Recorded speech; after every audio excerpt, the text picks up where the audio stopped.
नमस्ते, प्रणाम, जय श्री राम। गोरखपुर के धरती पे बड़हलगंज में बागेश्वर धाम के सरकार धीरेन्द्र के शास्त्री जी आ रहे हैं। आप लोग अधिक से अधिक संख्या में आए।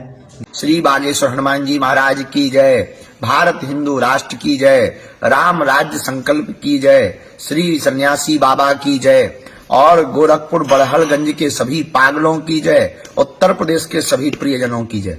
हमें बताते हुए बड़ी प्रसन्नता है और हृदय बड़ा गदगद है कि बड़हलगंज में श्री बागेश्वर हनुमान जी की दया से जो 5 दिवसीय कथा थी उसमें एक विघ्न बन गया था प्रशासन के द्वारा।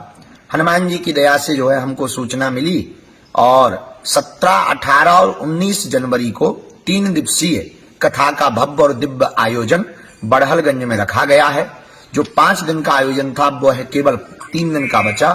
तो 17, 18 और 19 जनवरी को आप सभी बड़हलगंज के उस प्रांगण में पहुंचे।